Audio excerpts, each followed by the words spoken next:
the unkillable mystic healer, manipulative conman, political troublemaker, degenerate, sexual deviant, renegade monk. The mysterious Rasputin. Grigory Efimovich Rasputin is a person who relived during his lifetime, which means he died and then lived for the rest of his life until that one day, about which we will talk about later in this video. So who was Grigory Rasputin? Well, according to Wikipedia, he was a Russian mystic and faith healer, but most of the stuff that we know or hear about Rasputin is just lies or myths. He sure was a mysterious man, and in this video, we will go through his life and explore who he actually was. Rasputin was born in 1869 in a small village of Siberia in a poor peasant family.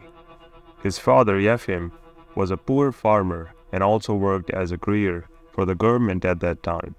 Rasputin has 7 brothers and sisters, but they all died during infants and in early childhood. According to historian Douglas Smith, Rasputin's youth and early childhood are, quotes, a pitch black hole about which we know almost nothing. Though the lack of reliable sources and information did not stop others from fabricating stories about Rasputin's parents and his youth after his rise to fame. Local records in Siberia suggest that he had a wild youth, possibly involving drinking, small thefts, and disrespect for local authorities, but contain no evidence of his being charged with stealing horses, blasphemy, or bearing false witness. All major crimes later imputed to him as a young man. In 1886, Rasputin traveled to Abalak, some 2,800 kilometers east of Moscow, where he met a peasant girl named Praskovia Dubrovina. After a courtship of several months, they married in February 1887. She remained devoted to him until his death. The couple had 7 children, though only 3 survived to adulthood. There are no evidence, but in his late 20s, Rasputin had a certain urge of following religion and went on a pilgrimage. According to many sources, Rasputin had a vision of Saint Mary that eventually started his pilgrimage. He was 28 years old, married 10 years at that time, with an infant son and another child on the way. According to author Douglas Smith, his decision could only have been occasioned by some sort of emotional or spiritual crisis. Despite his later nickname, the Mad Monk, he was simply a wandering, holy man in search of spiritual enlightenment. Such individuals usually gave up their past lives and relationships, as we see. But Rasputin, on the other hand, continued to see his family. His daughters later lived with him in St. Petersburg, and he supported his wife financially as well. In 1897, Rasputin met Grigory, an extreme Christian. He learned to read and write with that group. However, he later claimed that some of the monks at Workut were engaged in homosexuality and criticized simplistic life as too disciplined or restrained. Rasputin returned to his home at Pokrovskoye and shocked everyone as a changed man. He became a vegetarian, swore off alcohol, and prayed and sang much more fervently than he did in the past. By the early 1900s, Rasputin had developed a small circle of followers, primarily family members and other local peasants. The group held secret prayer meetings there. It was rumored that female followers were watching Rasputin before each meeting, that the group sang strange songs, and even that Rasputin had joined the Gliste, which was a religious group whose crazy rituals were rumored to include self-harm by whipping or slashing and performing sexual orgies, which they called as sinning. And for them, sinning was important because sinning can help you repent, which eventually gets you closer to God. Despite rumors that Rasputin was having intercourse with female followers, he made a favorable impression on several local religious leaders. Among these were Archimandrite Andrei and Bishop Chrysanos, who gave Rasputin a letter of recommendation to Bishop Sergei, a member of the clergy, at the Alexander Nevsky Monastery, and he arranged for Rasputin to travel to St. Petersburg. Later in his life, in his autobiography, Rasputin mentioned the reality of his journeys and how they went. Quote, "I rarely got to eat but only potatoes. I did not have any money and never saved any. God would have to send someone to allow me to lodge, and only there I would eat. More than once I walked to Kiev from Tobolsk, not changing underwear for almost half a year. Often I have walked for 3 days straight, eating only a little. On hot days, I would impose on myself to fast. I worked with day laborers. I worked and ran for the rest of the day to pray. While I herd horses, I also prayed." During his journeys, Rasputin was often beaten and robbed by the higher classes. As he traveled in his lifetime, he basically saw all sides of Russia. During his time at St. Petersburg, the elites there believed that the mystical teachings shared by these occult following Christian groups were solid, intellectual, and pure. Rasputin, being favored of many, was invited to the gatherings where a host would organize and local aristocracy would gather for religious discussions. Once Rasputin started sharing his thoughts and explorations, people were attracted to him right away, and he got the attention of the royals. Many of the aristocracy were intensely curious about the occult and the supernatural. Rasputin's ideas and strange manners made him the subject of intense curiosity among the city's elite, as they were mostly bored and seeking new experiences. Rasputin would leave his hand over someone who was dealing with a lot of pain or sickness and tell them that it will help them heal, which gave him the name as a healer within the royals. Most of the followers were women, and Rasputin, as he was taught that by sinning, especially by being sexual, could gain God's attention faster. His followers found Rasputin as a deity, both philosophically and sexually. By 1905, Rasputin had formed friendships with several members of the aristocracy, including the Black Princesses, Litsa and Anastasia of Montenegro, who had married cousins of Tsar Nicholas II and were instrumental in introducing Rasputin to the Tsar and his family.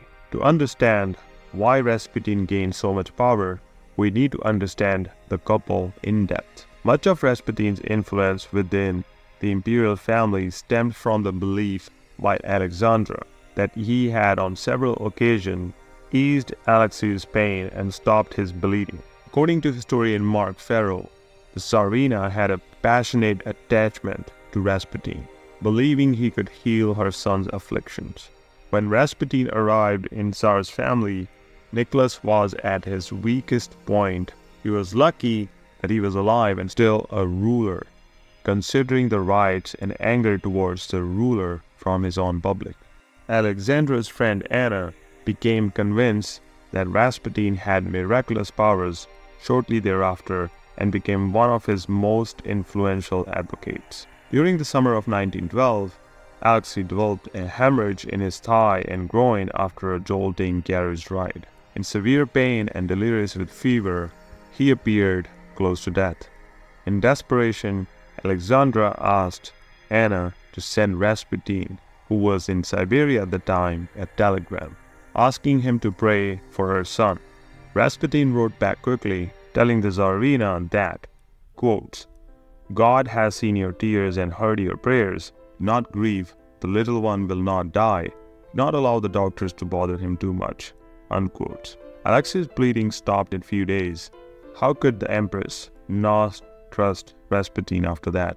Later, Alexei's French language tutors speculated that Rasputin controlled his bleeding by disallowing the administration of aspirin, which was then widely used to relieve pain, but also known as anti-clotting agent until the 1950s. Rasputin was even allowed to go into the nursery where the 4 duchesses used to sleep.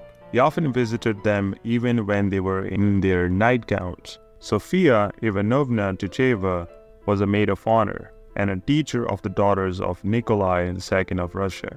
Tucheva wanted Rasputin barred from the nurseries. In response to her complaints, Nicholas asked Rasputin to end his nursery visits. Alexandra eventually had Tcheva fired. Tcheva took her story to another member of the imperial family, who were scandalized by the reports, though Rasputin's contacts with the children were by all accounts completely innocent. Another one of the nursery's employees claimed in the spring of 1910 that she was raped by Rasputin. Maria Ivanovna had at first been a devotee of Rasputin but later was disillusioned by him. Alexandra refused to believe Maria and said that everything Rasputin does is holy. The imperial family's belief in Rasputin's healing powers brought him considerable status and power at court. Rasputin used his position to accepting bribes and sexual favors from his admirers. Rasputin soon became a controversial figure. He was accused of rape using religion and was suspected of exerting undue political influence over the Tsar and was even rumored to be having an affair with the Tsarina. In 1907, the local clergy in Pokrovskoye denounced Rasputin as a heretic, and the Bishop of Tobolsk launched an inquiry into his activities. Outside of the royal court, he engaged in drunken revels and extramarital affairs with a wide range of women from prostitutes to high society ladies. Rumors multiplied that Rasputin had assaulted female followers and behaved inappropriately on visits with the imperial family.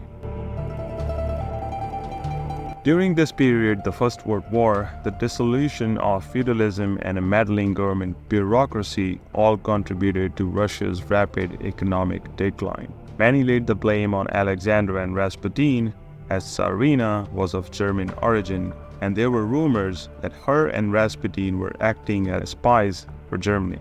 Rasputin was a scapegoat for the aristocracy at the time because they could not blame Tsar Nicholas, so they had an easy target from poor peasant background surrounded by scandals. On 12th of July 1914, a 33-year-old peasant woman named Kyonia Guseva attempted to assassinate Rasputin by stabbing him in the stomach outside his home in Pokrovskoye. Rasputin was seriously wounded, and for the time it was not clear if he would even survive. And after surgery and some time in a hospital, he recovered. Guseva was a follower of Lyudor, former priest who had supported Rasputin before denouncing his sexual acts and self-promotion as a saint. Grand Duke Dmitry Pavlovich, who was a grandson of Tsar Alexander II, and Prince Felix Yusupov, who was a Russian aristocrat from the house of Yusupov. They both decided that Rasputin's influence over Alexandra threatened the Russian Empire. They created a plan in December 1916 to kill Rasputin, apparently by luring him to Yusupov's Moika palace. What really happened at the Yusupov home on 17th of December will never be known, and according to Yusupov's account, Rasputin was invited to his place shortly after midnight and ushered into the basement. Yusupov offered tea and cakes which had been laced with cyanide. After initially refusing the cakes, Rasputin began to eat them and, to Yusupov's surprise, appeared unaffected by the poison.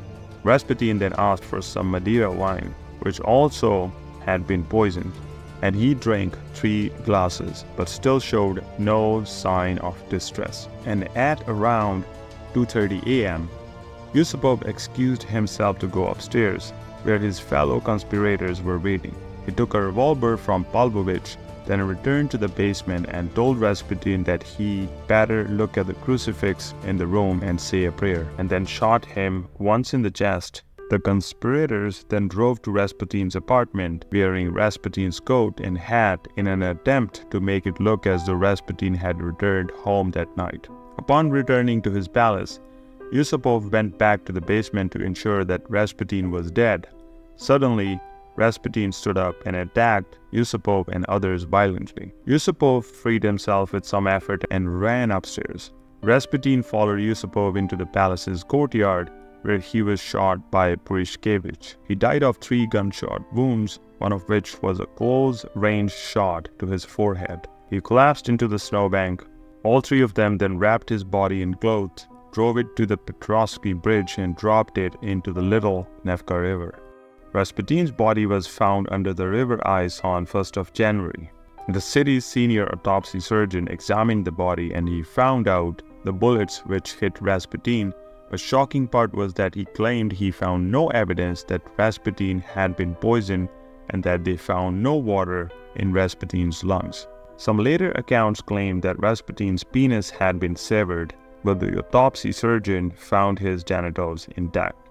Even after Rasputin was killed, nothing really changed in Russia. This incident was made louder in the public intentionally to have the scapegoat Rasputin murdered, so that it catches the attention of all the angry and disappointed Russian people and that they do not point fingers at aristocracy anymore. In fact, the opposite happened. Rasputin's prophecies on the results of the war turned out to be accurate. Russia went into a downfall during and after the war. Russian Revolution, created by common Russian people, took Nicholas, Tsarina, and their children in a basement and were shot. Aristocracy and monarchies were destroyed and Russian institutions were obliterated. Thank you for watching the video. If you did like the video, please click the like button and support this small YouTuber out by subscribing. I'll see you in the next one. Thank you.